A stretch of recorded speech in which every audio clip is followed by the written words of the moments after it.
No es que tenemos que pensar a ver si sí, no, nos están esperando. Y aquí los intereses del statu quo no dejan avanzar. Y esos están en leyes, esos están en normas, esos están en gremios, esos están, que es lo que más me preocupa, al interior del mismo Ministerio de Minas y Energía y sus entidades adscritas. Entonces, el gobernador ha planteado aquí una discusión que me parece que es pertinente, ¿cierto? ¿Y qué sacamos los cordobeses viendo las cordobesas inaugurando estos granjas, que son aquí 230 hectáreas de esto mismo? Si esa energía se conecta al cable que va para Bogotá, para Medellín primero que todo, que es la red nacional, la ley de conducción, de distribución, de transmisión eléctrica nacional, sistema de conexión eléctrico nacional. ¿De qué les sirve a ustedes, los cordobeses y las cordobesas que están aquí presentes? Pues de acuerdo a las actuales normas que no se han cambiado, de nada. Entonces esto hay que empezar a mirarlo con franqueza. De nada. ¿Por qué? Porque la empresa distribuidora de energía eléctrica en Córdoba, que es Afinia, desde unos años para acá, eso ha variado en el tiempo, les vende a ustedes la energía, no es comprada de aquí. Ella hace sus compras allá en la bolsa o por contratos, ¿cierto? XN, que ahora entró a controlar el ministro, debe controlarla porque ahora es de ISA. Por fin pudimos cambiar el gerente de ISA, no querían que lo cambiáramos, pero todo esto tiene que ver con esto. Entonces en XN hacen un mercado de la energía y venden, dizque por libre competencia, pero es mentiras. Y entonces allá va y compra. Y entonces a cómo compra el kilovatio hora le suma la transmisión, le suma la distribución, le suma la comercialización y ahí le llega al ciudadano en la casa de la granja. Y ya le llega, según un gobernador, en Puerto Libertador, ¿dónde? En Puerto Libertador a 1.500 kilovatio hora. Urrá produce a 220 kilovatio hora. La generadora, cerca. Y aquí no tengo razón aún, pero más o menos cerca a eso. ¿Cuánto? No te oí. 200, un poquito más, 220. O sea, más o menos la energía solar es tan barata como la energía que proviene de hidroeléctricas. He aquí la ventajota que estamos desperdiciando. El sol aquí lo tenemos por todas partes. Y si vamos hacia la Guajira más, entonces, ¿qué está pasando? O sea, ¿por qué aquí se puede generar 220 kilovatios horas al pie de Montería? Pero si llega a un barrio de Montería el recibo viene en 1.500 kilovatios hora. ¿Por qué? Tiene que ver con las normas. Y en esto los empresarios de Celestra tienen que hacer ahí una corrección mental. Pero tiene que ver con las normas de Colombia, con la fórmula que la Comisión Reguladora de Energía y Gas estableció en el año 1994, que no han cambiado. Esa fórmula lo que dice es que el generador eléctrico pondrá su precio en bolsa de acuerdo al más ineficiente. Y la energía más ineficiente, que es la más cara, y aquí empieza a aparecer los 1.500, se llama gas. Y gas importado, aunque el importador, están diciendo en la prensa que vamos a importar gas, es carreta. Nosotros estamos importando gas hace años. Lo que pasa es que el importador del gas es el dueño del medio que dice que vamos a importar gas. Entonces nos confunde. Nosotros estamos importando gas por Barranquilla hace años. Y ese precio viene con los costos del gas internacional y es el más alto de todos los energéticos que consumimos. Dicen que ya a través de un movimiento especulativo en Colombia, el gas colombiano está saliendo más alto, más precio que el gas importado, lo cual pues realmente es un robo, porque ¿cómo va a salir el gas colombiano más caro que el que importamos? Si está aquí. Bien, entonces el precio kilovatio hora de Urrá lo venden al precio del gas. Si el precio del gas está a 1.500 pesos kilovatio hora en sequía, porque se aprovechan de las condiciones climatológicas, entonces a Urrá que le sale a 220 vende a 1.000 o algo cercano a 1.000. Imagínense la ganancia. Bueno, cualquiera de ustedes que tenga ganado o algo, imagínense si sus costos son 220 pero vende a 1.000. La libra de carne, supongamos que cuesta el kilo de carne 220 centavos con conseguirlo del pasto, del agua, de las vacunas de la vaca, pero se vende a 1.000, entonces está ganando 800 pesos por kilo. Ese se vuelve rico en un 2x3, solo que aquí no es con carne y eso no pasa con la carne, al contrario. Eso pasa con la generación eléctrica y lo pagan absolutamente todas y todos los colombianos, exagerando el precio en 4 o 5 veces más que sus costos. A eso no se le llama ganancia. Para ser elegantes en teoría económica, eso se le llama ganancia extraordinaria y mis profesores me enseñaron que eso se le denomina una renta. Se produce porque hay un monopolio sobre la generación eléctrica, es decir, un club que impone el precio y el Estado, en vez de regularlo, en vez de mitigarlo, en vez de pararlo, se ha arrodillado a este tipo de monopolio y le presta sendos favores y no hace nada por la ciudadanía. Entonces, este es el primer problema de por qué. Entonces, en Puerto Libertador el kilovatio hora vale 1.500 y el pueblo enseguida, que es antioqueño, vale 800. No es porque la energía sea diferente, es porque los distribuidores son diferentes y uno paga por generación eléctrica menos que el otro. Ahora pregunta, si los precios de la energía eléctrica en la costa Caribe son los más caros de Colombia y de América, ahí surgen muchas preguntas. ¿Por qué si tenemos tanto sol? Alguien se está equivocando. ¿Por qué si tenemos tanto sol? Segundo, con esos precios, ¿cómo se puede desarrollar la industria en la costa Caribe? Cualquier cosa que hagamos sale más caro que lo que se vende en Panamá o en Miami, etcétera, porque los costos, no es que la mano de obra sea costosa, como dice la extrema derecha, la mano de obra la tienen como esclavo. No, es que los costos de renta financieros y eléctricos son tan elevados que el precio para cualquier mercancía que se haga con esas materias primas sale muy costoso. Y ahí hay un atraso económico que entonces se mide en cantidad de puestos que no hay, en gente joven que está por ahí caminando las calles, o se tiene que ir, o pobreza y pobreza y pobreza, cuando tenemos la riqueza aquí mismo, solo que no la usamos. Y no la usamos porque no se puede usar, porque la norma...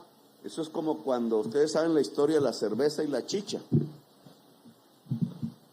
El pueblo andino, y yo creo que el caribeño, eso hay que investigarlo, descendiente de los indígenas, usaba como alcohol para las fiestas la chicha, el maíz fermentado.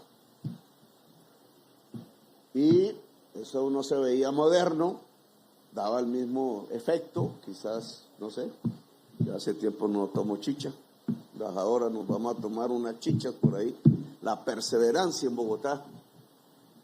Pero entró la cerveza que venía de Europa, lo entraron unos alemanes, Kopp, familia Kopp en Barranquilla, le echaban el ojo a la familia alemana, ocurrió un insuceso con los alemanes, los nazis se tomaron el poder allá y aquí entonces dijeron vamos a quitarle los bienes a los alemanes.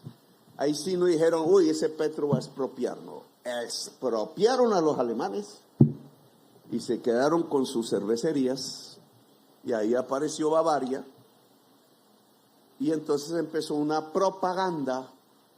Eso apareció en Barranquilla. Empezó una propaganda en afiches, porque no había televisión, que la chicha era mala y que lo que había que tomar era cerveza.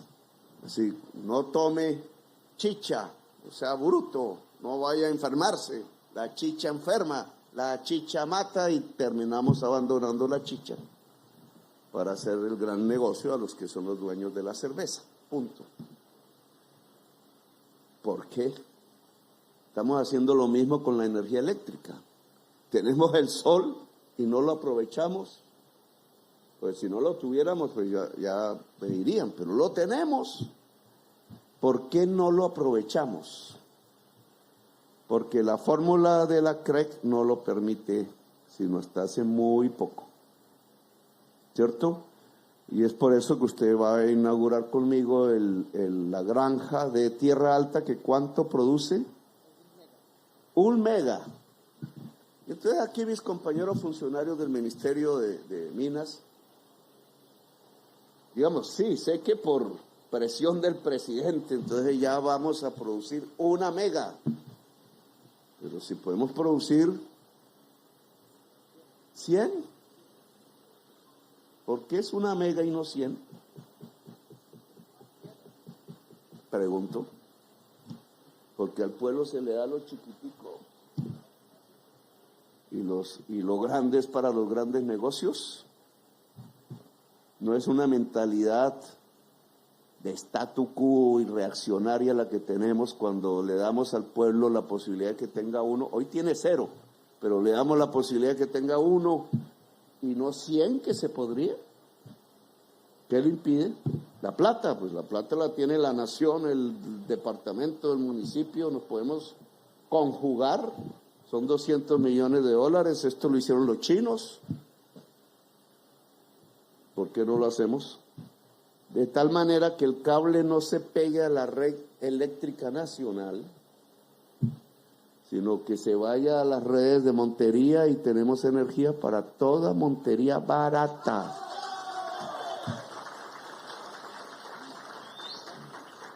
O sea, 220 pesos kilovatio hora más la llevada, más otras cosas, pero comparado a 1.500. Yo les diría, esto que parece tan fácil es que no se puede por las normas, porque las normas las han hecho los que sí se ganan el paquetazo al producir a 100, 150 kilovatios hora y a venderlo a 1.500. Son muy poderosos, claro. Pero yo iría, incluso le propondría a la empresa, estudiarlo, porque no es esta la oportunidad para eso. ¿Y por qué no pensamos en suministrar de una vez la energía a Montería? Y vemos, ¿cierto?, una ciudad media, y vemos si rebajamos radicalmente los precios del kilovatio hora de energía eléctrica al consumidor, a la gente. Yo creo que se puede con las normas de hoy, pero propondría ese esfuerzo. Si no se puede, pues no es, ya lo haremos de otra manera, pero podríamos demostrar que se puede. Y estas granjas se podrían hacer en cada ciudad intermedia del Caribe, varias en las más grandes ciudades y mucho más pequeñas, pues en los pueblos y caseríos, y nadie quedaría sujeto a un sistema de expoliación como el que se ha montado alrededor de los grandes generadores y distribuidores de energía eléctrica en Colombia. Ni nadie nos podría decir es que se va a acabar el gas, que se va a acabar el gas. Si la energía eléctrica es barata, la cocina con gas sale más cara que eléctrica, que es lo que hay que lograr, en mi opinión.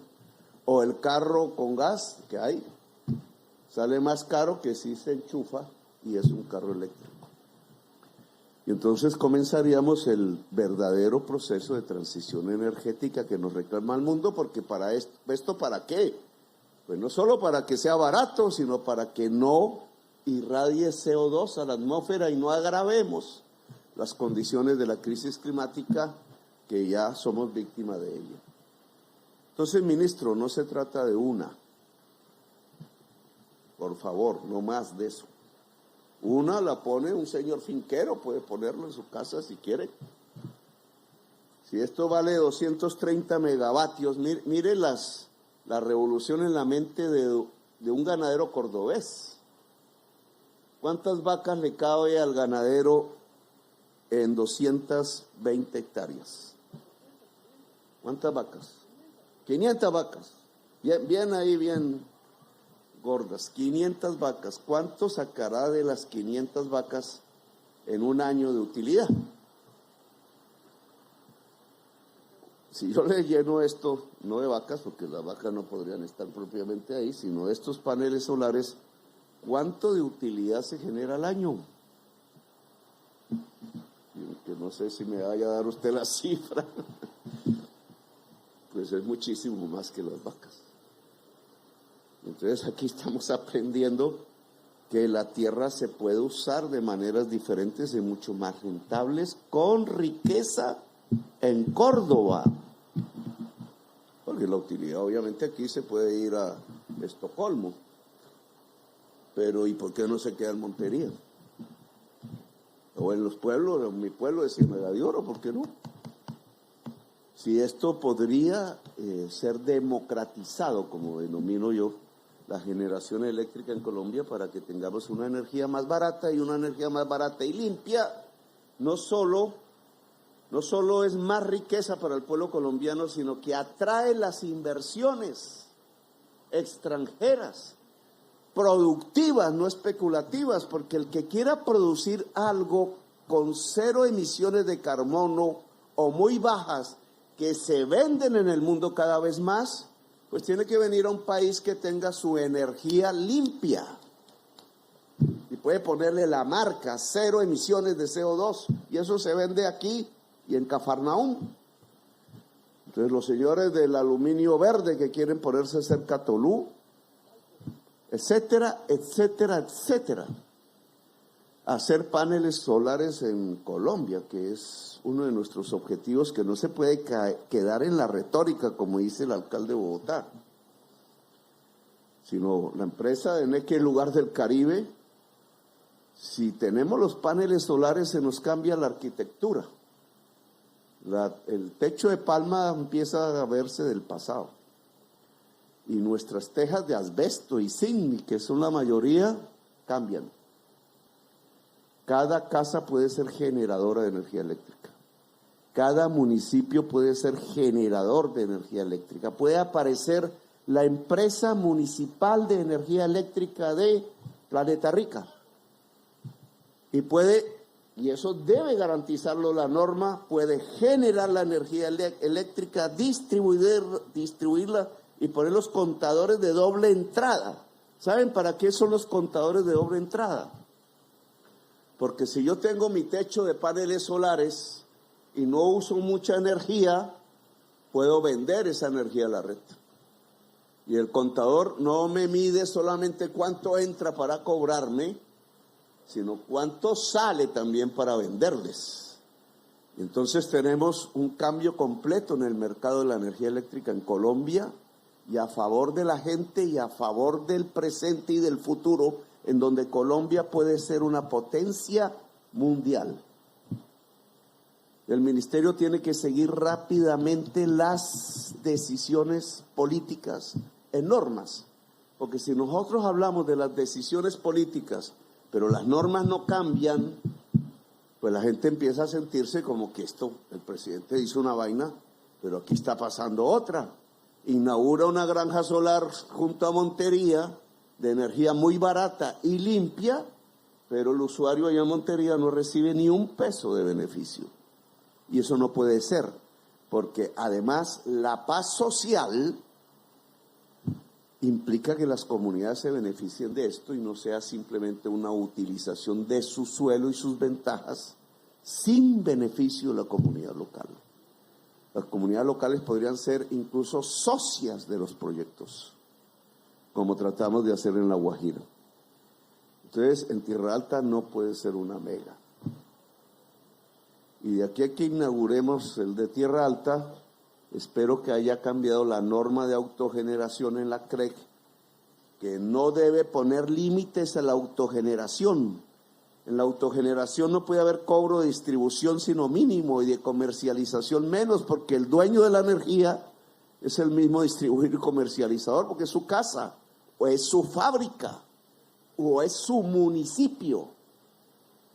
Podríamos tener 1.100 comunidades energéticas ya en Colombia solo a escala municipal.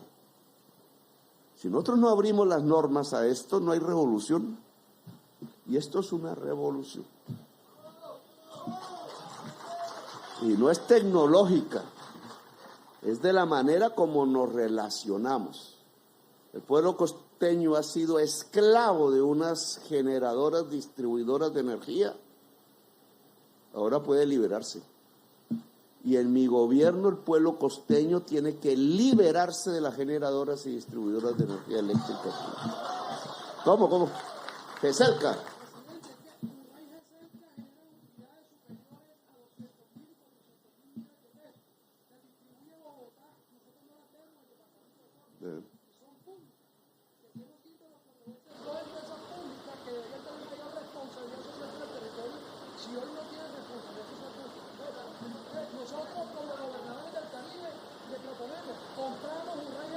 Sí, pero yo le propongo otra cosa, gobernador. En eso tiene también razón. Son empresas, Urrá y GESELCA y otras, acabo de ver la del Huila, son propiedad de la nación. Las administra Minhacienda. A veces las reparten a políticos.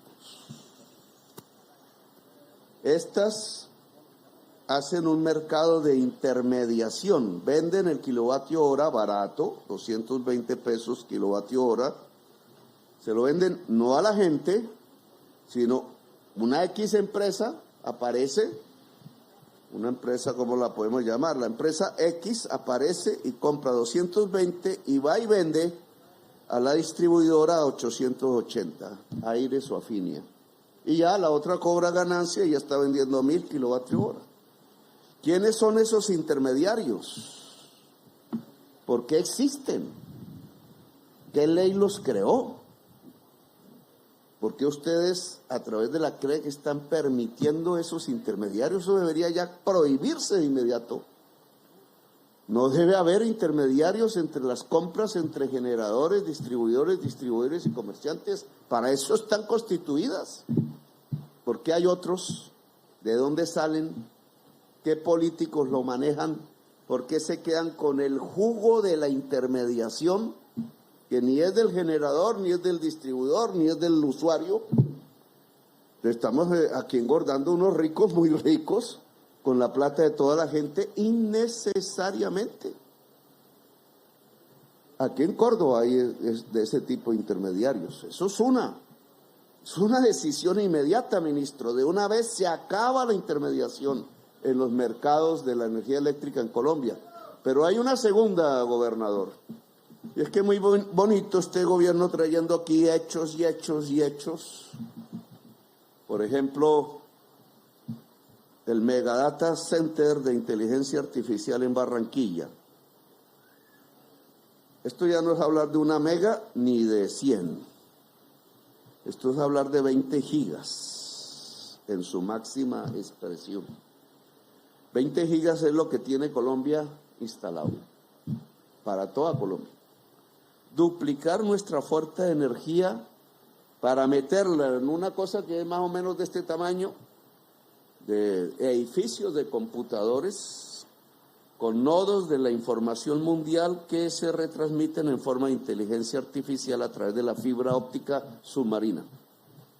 Las 20 gigas van dentro de la fibra óptica en forma de información. Es como despertar toda la energía de Colombia en Barranquilla. ¿Cuántos miles de millones de dólares ingresarán? Utilidades de Ecopetrol, sí, de la empresa que entre de socia, sí. Pero ¿y qué esta irradiación de toda esta nueva industrialización en el Caribe colombiano, usando sus puertos, usando las posibilidades que habría que transformar de matemáticas en los colegios, etcétera? Sí. Pero la bancada política del Caribe colombiano está ayudando a este gobierno a realizar esto. ¿Nos están ayudando o nos están saboteando? Pregunta política que obviamente no es para discutirla aquí. Pero ¿qué hacen representantes y senadores de Córdoba saboteando el gobierno de un cordobés para ver si son reelegidos desde la oposición, tirándose las posibilidades de una revolución productiva en el Caribe colombiano? ¿Qué hacen? Por no hablar de los barranquilleros, que es donde más beneficiaría. Si yo llego, el Canal de Panamá se queda en pañales. El Canal de Panamá es una obra del siglo XIX. Sirvió su momento, lástima que nos lo hayan robado por 13 millones de dólares que se robaron a su vez. Se volvieron ricos nuestros oligarcas. Pero, digamos, eso es siglo XIX. Si la producción hoy no va en contenedor, sino va a través de la fibra óptica, nosotros ya tenemos un Canal de Panamá en Barranquilla, que puede incluso hasta tener más valor que los contenedores que van en los barcos. Y si eso es lo que este gobierno está trayendo, ¿por qué la bancada política del Caribe se está oponiendo al gobierno nacional? ¿Queremos volver al pasado a vivir de las regalías del carbón y del CBY que daba el carbón? ¿O queremos pasar a la economía del siglo XXI y ser región vanguardia de Colombia? Pues los señores del Valle de Aburrá no me quieren por eso. Están en su razón, porque dicen cómo es que entonces ahora la inversión va para las regiones y no para el Valle o para Bogotá. Tienen razón. Pero es que yo creo que centralistamente nosotros estamos desperdiciando nuestra oportunidad de desarrollo real en el siglo XXI. Y eso me lleva a mirar a Buenaventura y a Cali, y al periodista no le gustó que hablara de Cali, y a Barranquilla, y a La Guajira, etcétera. Pero ¿dónde está la bancada política del Caribe? ¿Por qué no está aquí ayudándonos? Si lo que estamos haciendo es que el Caribe sea vanguardia económica de Colombia. Dejo ahí los puntos suspensivos. Y bueno, hemos aprovechado esta reunión para abrir los temas de discusión que me parecen pertinentes. Porque se lestra en sequías, esto no es siempre, estamos saliendo, parece, de una sequía, parece. La oportunidad de decir que se apagó el país no va a llegar, pero podría pegarse al mecanismo al statu quo y entonces decir, si en la bolsa me compran a 1.000, ¿por qué no vendo a 1.000 en vez de 220? Business, inmediato y rápido. Pero yo los invito a que lo pensemos más en el largo plazo, más de manera sostenible, como dicen ahora, sostenible, porque la especulación no es sostenible. Por ejemplo, veamos si es posible vender esta energía a Montería. Veamos los efectos. Eso es en la práctica. Veamos entonces si podemos cambiar normas y hacer 2 grupos, que fue lo que yo propuse en el Congreso de, se me olvidó, bueno, de lo Colgen. 2 grupos, energías fósiles aquí, carbón, ACPM, ACPM y gas importado nacional, y ahí se fija un precio. Y energías limpias aquí, agua, termo cuando tengamos, y solar y eólica, y aquí otro precio. Y no se junta un precio con el otro, sino hay 2 precios techo. 2 precios techo consultando los costos promedio de cada grupo de generadoras. El alto debe irse extinguiendo en el tiempo. No nos sirve. Son ineficientes. Hay una transición, ayudémoslos a que haya la transición. El bajo es lo que tiene que volverse el 100% de Colombia, y lo que les dije a Colgen, y exportar. Por tanto, no interesa, compañero de la UME, que la oferta esté por encima de la demanda. Tenemos que tener oferta, ojalá fuese ilimitada, porque el mercado de Estados Unidos de energía sucia da 1.200 gigas al año que hay que reemplazar. Nosotros generamos 20. Hay un gigante arriba que hay que reemplazarle la energía. Ellos creen que pueden ellos solitos, hasta ahora no han podido. América Latina, América del Sur tiene un potencial de 1.500 gigas, por encima de las 1.200 que consume Estados Unidos. O, en otras palabras, si América del Sur pudiera desarrollar su potencial de energías limpias, podría limpiar la matriz energética del segundo emisor de CO2 del mundo. Imagínense eso. Es decir, la mitad de la crisis climática la podríamos detener. Y entonces, ¿para qué ponerle límites a la oferta de energía limpia de Colombia? Eso no puede ser. La energía limpia de Colombia tiene que reemplazar la energía sucia y abocar los crecimientos hacia el futuro, que no son solo del mercado nacional, sino de todo el potencial de exportación, que solo con el ejemplo de un megadata center en Barranquilla podría ser del 100% de lo que producimos hoy. Entonces, que estas palabras no sean como suele suceder, palabras más, ¿cómo es que dice el vallenato, gobernador? Kerguelen es bueno para el vallenato. Palabras al viento, dice la canción. Palabras al viento no puede ser, hermano. Palabras del presidente deben tener una aplicación lo más inmediata posible para que se vuelva realidad lo que estamos diciendo. Bueno, gracias a Celestra por su obra aquí de ingeniería, y a todas y todos los asistentes que me han acompañado en el día de hoy.